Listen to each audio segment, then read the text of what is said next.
मणिशंकर अय्यर का पहले के बयान, फिर ये कल एक और सलमान खुर्शीद का भी था और सज्जन करके कांग्रेस के नेता वर्मा उनका भी था। तो ये पूरा इकोसिस्टम काम कर रहा है। अभी आम डिप्लोमेसी भी देखी होगी आपने पाकिस्तान के साथ, ये वाली सब ये पूरा इकोसिस्टम के तहत काम किया जा रहा है। और इसमें इंटरनेशनल जैसे सोरोस संगठन है या फिर जो इसमें नाम आ रहा है ISI का और USA का भी, जैसे CIA का भी नाम आ रहा है। तो इस वजह से हो सकता है सर ये इसके पीछे जांच गहरी साजिश भी देखने को मिल सकती है। जब आप लोकतंत्रात्मक तरीके से चुने हुए नेता को हटा नहीं पाते हो तो फिर ऐसे अफरा तफरी और ऐसा माहौल बनाकर की धमकियाँ दी जाती है कि जनता वहाँ घुस जाएगी। तो ये जनता द्वारा चुना हुआ नेतृत्व तो है ना, इसके खिलाफ ऐसी बातें करना अलोकतांत्रिक है, पहली बात तो सर। और फिर दूसरा ये देखना कि पहले चाहे श्रीलंका में हुआ था, उस टाइम भी यही देखने को मिला। और फिर और वर्ल्ड जो पॉलिटिक्स है उसके अंदर इंडिया वर्ल्ड में लगातार तीसरे नंबर पर इकोनॉमी बनने जा रही है। तो इससे कई इंटरनेशनल जो ऑर्गेनाइजेशन है वो भी पसंद नहीं कर रहे हैं कि ऐसा कुछ हो कि देश विकास करे। तो उसमें रोड़े अटकाने के लिए ऐसी चीज़ें और साजिशें की जा रही है। नहीं, अगर वक्फ की प्रॉपर्टी है तो वो तथ्यात्मक रूप से ली जानी चाहिए, उसका डॉक्यूमेंटेशन सर्वे होना चाहिए। लेकिन ये सब कल कह देना कि ये मेरी संपत्ति है, तो इसमें तो फिर दूसरे की प्रोटेक्ट राइट नहीं है ना, फिर उसके संवैधानिक अधिकार कहाँ जाएंगे? उनके भी तो प्रॉपर्टी के राइट्स है, वो राइट्स भी तो देखे जाने चाहिए ना। वक्फ बोर्ड है, वक्फ बोर्ड के भी तथ्यात्मक रूप से वेरीफाई करके चीज़ें देनी चाहिए। सर क्या नाम हुआ आपका? प्रकाश। कहाँ के रहने वाले हैं? राजस्थान से। राजस्थान में कहाँ से? बाड़मेर। बाड़मेर से हैं। अभी आप देख रहे हैं जो बांग्लादेश क्राइसिस इस समय चल रहा है, जी देखा होगा आपने कि वहाँ कैसे नरसंहार भी हो रहा है, PM को भागना पड़ा। देश में कुछ ऐसे नेता हैं, कुछ ऐसे कार्यकर्ता हैं विपक्षी पार्टियों के, वो चाह रहे हैं कि यहाँ पर भी ऐसे गृह युद्ध वाले हालात बने और यहाँ भी PM हाउस में घुस करके इसी तरीके अफरा तफरी मचा के PM मोदी को भगा दिया जाए देश से। क्या कहेंगे उसको? जी सर, ये लेफ्ट जो इकोसिस्टम है उन्हीं के पार्ट है और इंटरनेशनल पूरी साजिश के तहत इस पूरा इकोसिस्टम काम करता है सर। इसमें इंडिविजुअल व्यक्ति नहीं कह रहा है वो।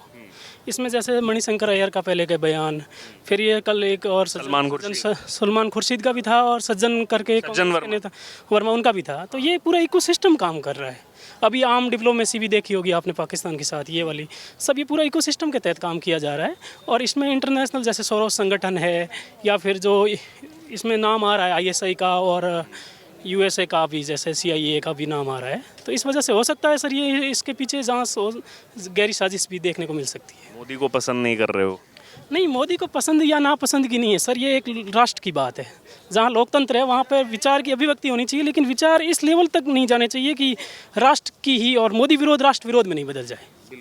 ये को तो यही मिल रहा है कि ठीक है वो आपका एक पार्टी के साथ विरोध हो सकता है और इस तरीके की स्टेटमेंट्स खुलेआम उनकी हैं कि PM हाउस में घुस जाओ, वहाँ पर भी स्विमिंग पूल में ऐसी अफरा तफरी मचाओ और मोदी जो है वो अपना झोला लेके भाग जाए देश से। ये सर जब होता है जब आप जनता से कनेक्ट नहीं रह पाते हो, तो फिर आप अनार्की बनने की कोशिश करते हो। और जब आप लोकतंत्रात्मक तरीके से चुने हुए नेता को हटा नहीं पाते हो तो फिर ऐसे अफरा तफरी और ऐसा माहौल बनाकर की धमकियाँ दी जाती है कि जनता वहाँ घुस जाएगी।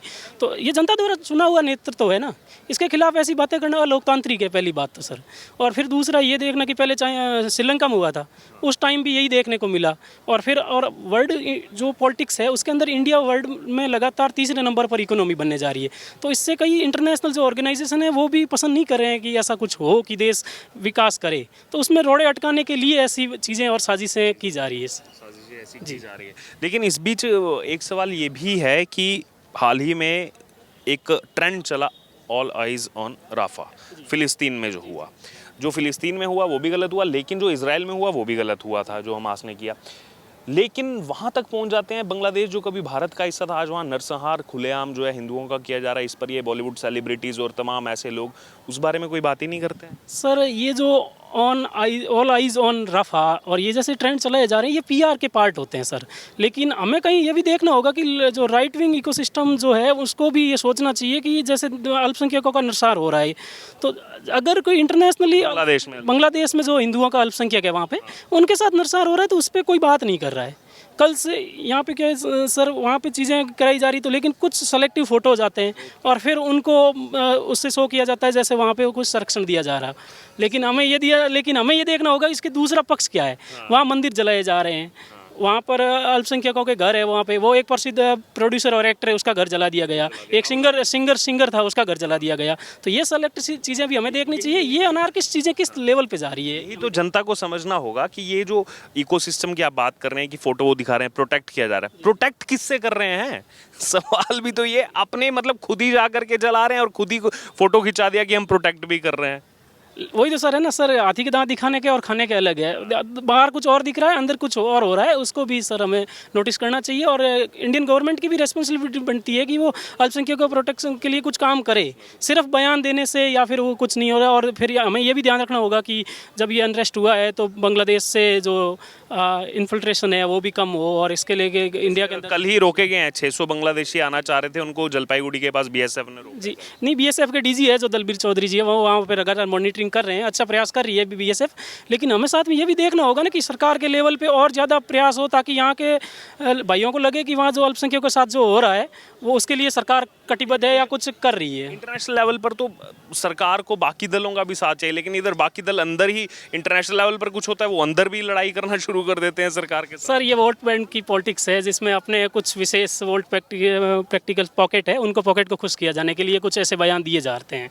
लेकिन हमें इसके लिए कुछ राष्ट्रीय स्तर पर यार और जो इकोसिस्टम है उसको काउंटर करने के लिए हमें कुछ और सरकार को, सोसाइटी और समाज दोनों को साथ मिलते हुए सरकार पे प्रेशराइज करना चाहिए कि अल्पसंख्यकों के वहाँ जो राइट्स है उनको प्रोटेक्ट किया जाए, उनकी संपत्ति है, उसकी लाइफ है, उसकी जो जॉब है, सिक्योरिटी है, उनका जो बिजनेस है, उन सभी को मतलब प्रोटेक्ट करे और उसके लिए हितों को लेकर काम करे। और इसमें सबसे बड़ी एक इश्यू मैं और बताता हूँ सर, ह्यूमन राइट काउंसिल है वो, जहाँ पे यहाँ अगर इंडिया के अंदर अल्पसंख्यकों के साथ कुछ होता है तो तुरंत बयान देती है, उनके मतलब खंडन आता है, ये सरकार पर प्रेशराइज आता है, कोई रिपोर्ट जारी करती है। लेकिन पिछले 4 दिन से ऐसा बांग्लादेश में हिंदुओं के साथ हो रहा है, वहाँ पे ऐसा कुछ भी ऐसा देखने को नहीं मिला है। तो इससे ये जो सिलेक्टिविज्म है इसके लेकर भी काफ़ी हमें कुछ पथराव को रोकने के लिए कश्मीर के अंदर पैलेट गन चलाई जाती है, रबर गन चलाई जाती है, उस पर पूरा इंटरनेशनल कम्युनिटी सब आ जाते हैं एकदम से, और जबकि वो उन जो पथराव कर रहे हैं, गोली चला रहे हैं, उनको रोकने के लिए किया जा रहा है। लेकिन यहाँ तो शरेआम जलाया जा रहा है, तब भी बिल्कुल साइलेंट एकदम। तो मैं कह रहा हूँ ना सर, ये पूरा एक सिस्टम के तहत, मैकेनिज्म के तहत वो सेलेक्टिव लोगों के लिए अप्रोच रखते हैं। हमें ये देखना होगा। और वहाँ पर भी हमें आज के दौर में जो सोशल मीडिया का दौर है वहाँ पर ट्रेंड होने चाहिए, यहाँ पर और एक्स पे भी ये चीज़ें देखने को मिलनी चाहिए कि भाई वहाँ पे हो रहा है तो उसको जनता के सामने लाया जाना चाहिए ना सर। इन सब विषयों में एक चीज़ छूट गई, वो आपसे लास्ट में कमेंट लेना चाहूँगा।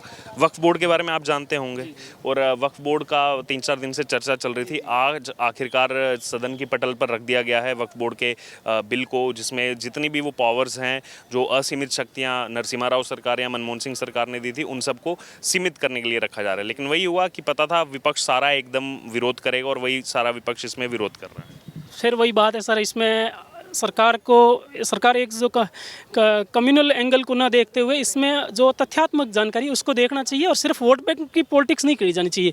वो आपके पास भारत की रेलवे और सेना के बाद तीसरी बड़ी संपत्ति है, तो उस संपत्ति का उपयोग समाज के हित के लिए हो।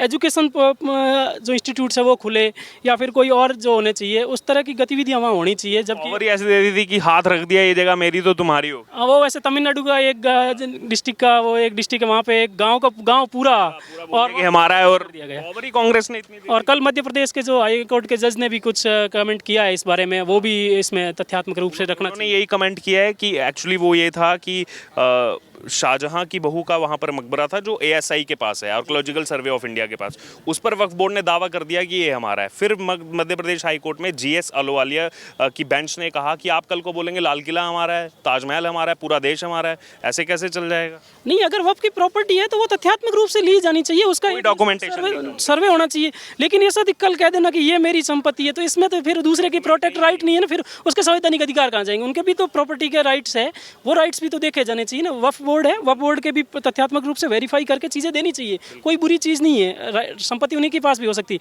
लेकिन किसी भी संपत्ति को कहना कि ये जो राइट की हुई है मेरी है, डॉक्यूमेंट और विधित तथ्यात्मक, तो ये फिर सर वो उचित तो बिल्कुल नहीं है। इसमें तो संशोधन होना ही चाहिए। 2013 का जो एक तरफा संशोधन था, यहाँ की दिल्ली में भी 123 जो प्रॉपर्टीज़ थी वो विदाउट कोई कंसेशन या फिर वो जनता के नज़र में लाए, वो ठीक पहने एक तुष्टिकरण नीति के तहत दे दी गई, तो उसका भी मतलब संशोधन और समय के साथ ठीक किया जाना उचित है ये।